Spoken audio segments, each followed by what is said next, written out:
Shalom, brothers and sisters. Grace, mercy, and peace be unto you from Yahuwah, our Father, and Yahusha. He is the Ma'ashaya, the one that carries the burden of Yah, his voice, our high priest, soon coming king. Hear, O Yeshua, Yahuwah, who is our mighty one. He is one. There is no other mighty one in existence than Yahuwah, and Yahusha is his voice. This is Brother Dawood coming to you again to bring you a projected renewed moon report, which will make the Shabbat on Monday. There's some who sighted the moon here in the West, but is that the renewed moon for the 7th month? 7 years. I've been taught the ways of the heavens. Were you? 7 years. We came across every anomaly that you can imagine. Did you? 7 years. We went out to sight, document the moon. Did you? We have noticed in those 7 years the change. Most people have no clue.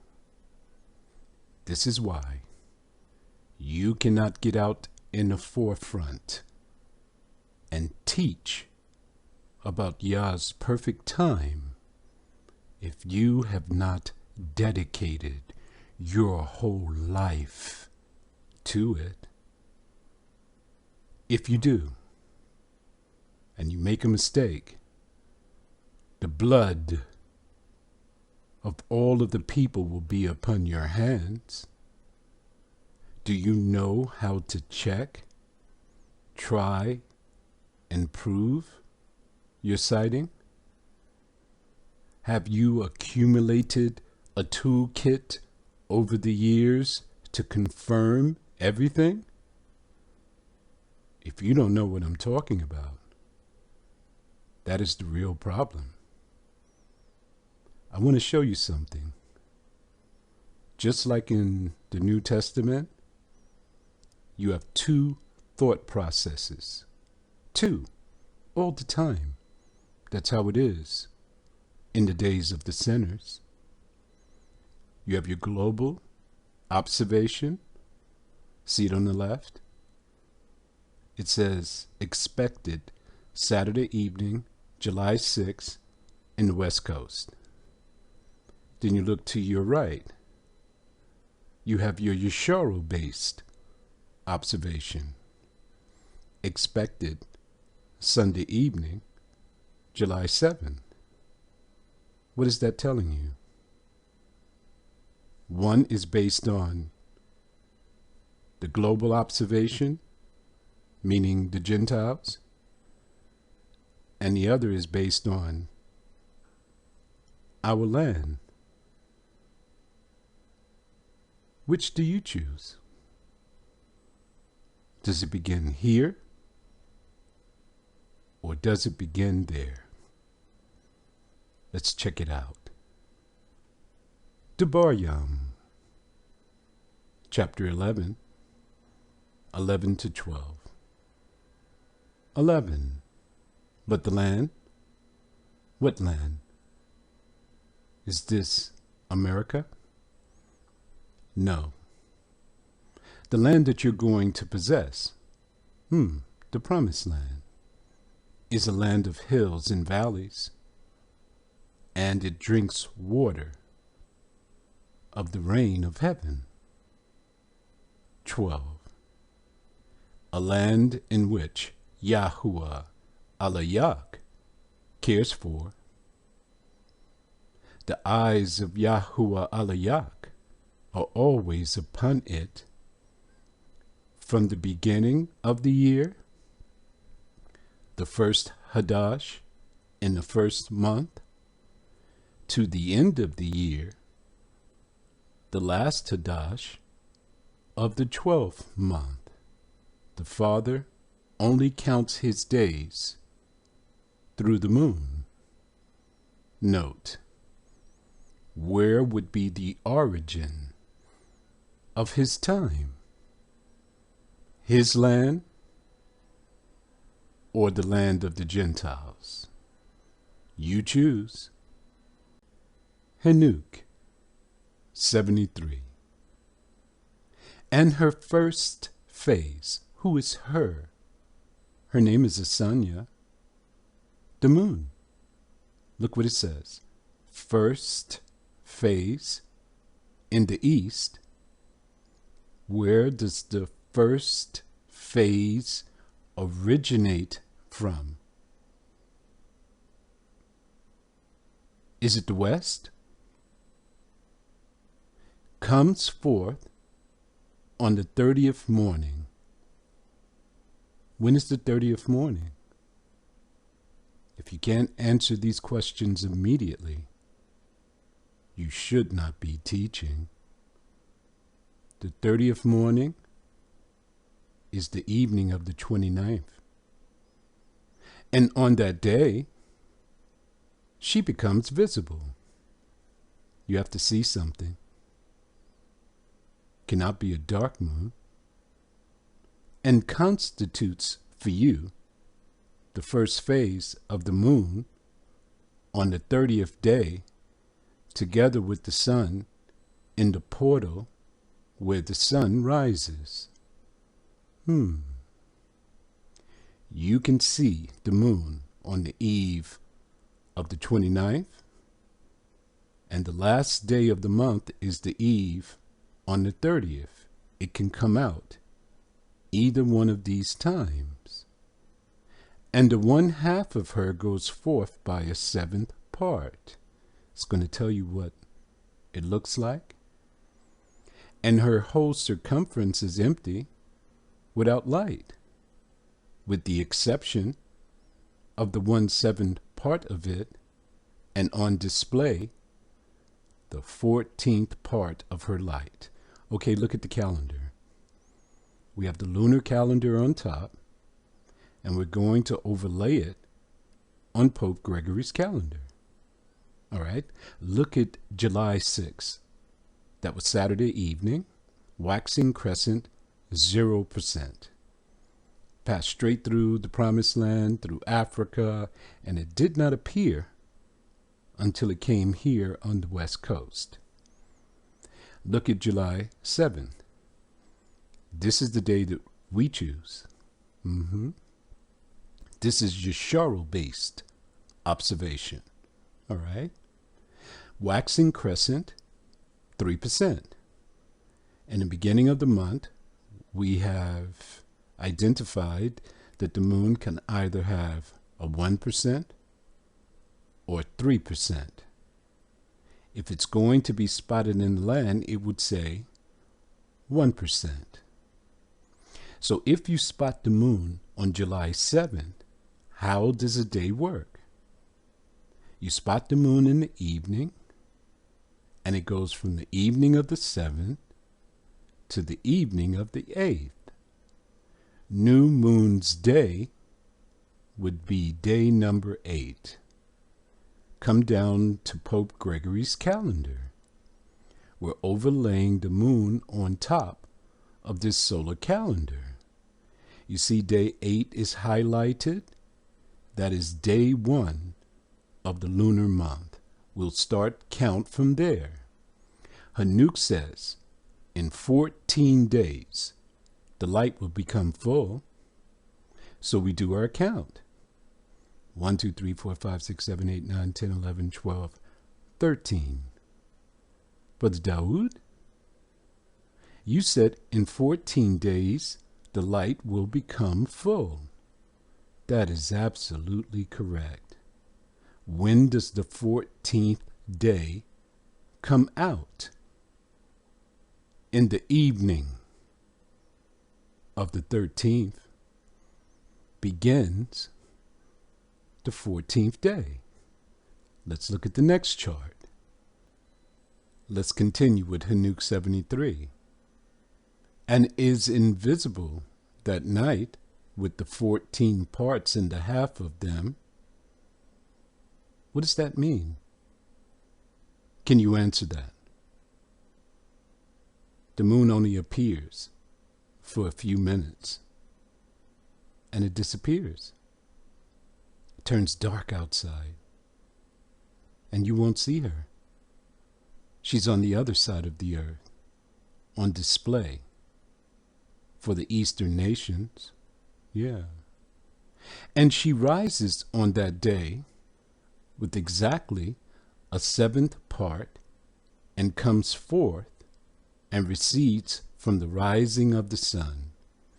Every day she moves backwards from the west, going back to the east to meet up with the sun. And in her remaining days, she becomes bright in the remaining 13 parts. Okay, so we had day 1. Now we have 13 more parts. That'll be 14 days that the light will become bright, meaning full. Look at the chart. We identified day number 20 in the evening to be the beginning of the 14th day. Look up top at the moon. July 20th. Waxing gibbous, illumination 99%. When does she come out?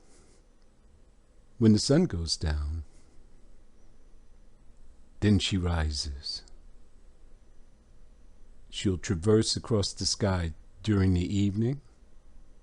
In the morning, when you wake up, she'll be in the west. The sun will be in the east. They'll be facing each other. Look, she will receive a full 100%. Okay, let me give you another scenario. Let's start from the 6th. Saturday evening sighting. All right. If you start from Saturday evening sighting, you have to go 1 day back. It would be on the 19th. Look at the moon. 95%. This is how you test, try, and prove whether your calculation is right or wrong. Why do we have to do this? Hanuk 80, 2 to 4. 2. In the days of the sinners, the years shall be shortened. Are you starting to see? And their seed shall be tardy on the lands and fields. And all things on the earth shall alter, and shall not appear in their time. And the rain shall be kept back, and the heaven shall withhold it. Do you know here in Florida, we didn't start receiving rain till like the middle of June? What happened to April showers? Bring May flowers. Those times are gone, brothers and sisters. Now is the time for the observers, the ones who check, try, and prove everything. You are being tested.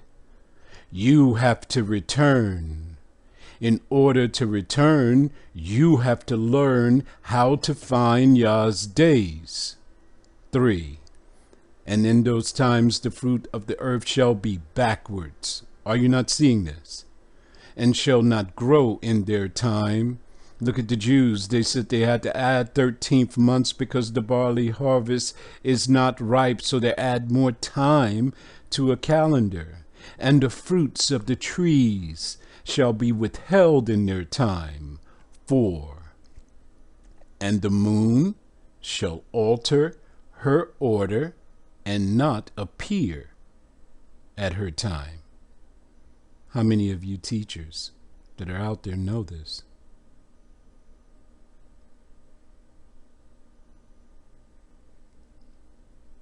Everyone chooses global observation. It's the same way in the New Testament, where everyone chooses that the world is included in our covenant. Everything begins and ends in our land. We have been estranged from our land.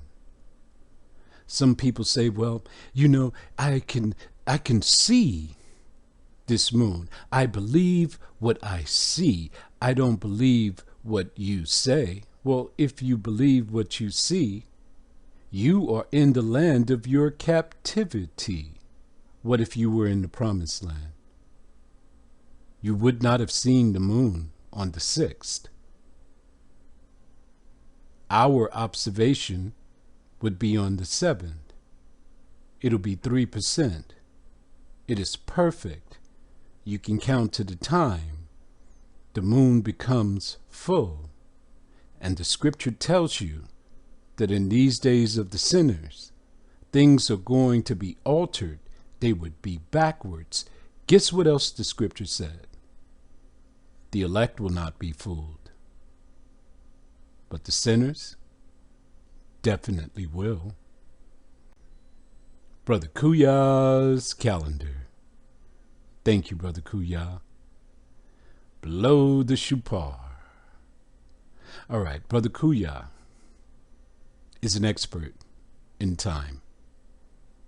Yes, he is. Yah chose him for this task. I am the voice, but the Kuya puts the visual aid. Through all of these years, we have come through these months. We have documented it. Did you know last year was also a 30-day month to the Day of Atonement? Yes. Identify day number 6 in red on the top line in this calendar. Day number 6 is Pope Gregory's calendar. Day number 29 is the lunar calendar. When is the 30th morning? In the eve of the 29th. Okay. We didn't see it. Some people did. We did not. So we have 2 brackets here. See the 6th and the 29th? Now come down to the 7th and the 30th. Projected moon and Feast of Trumpets begins in the evening. See the bracket there? That's when the lunar event comes out. Be out there. Take your pictures. When you sight it, begin to blow the trumpets. So your new moon's day would be on day 8 of the 7th month of the first day of the month, according to the path of years. What do you mean the path of years? Everyone else is in the 5th month. See how everything is twisted?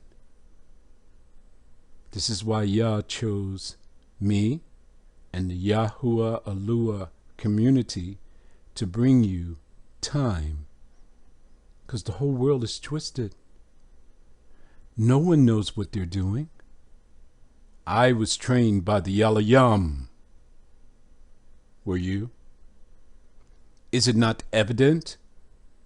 The things that I say, people have never even heard before.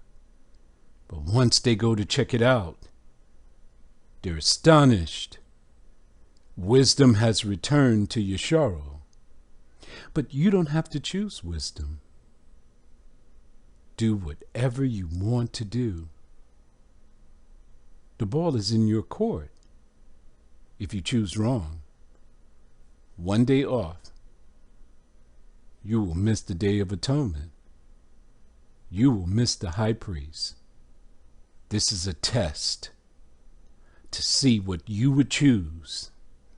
This may be the last atonement before the gathering. We will announce the sighting of the new moon this evening. As soon as it's sighted, we'll give you instructions to blow the trumpets and come to the celebration on Monday at 2 o'clock. Shalom.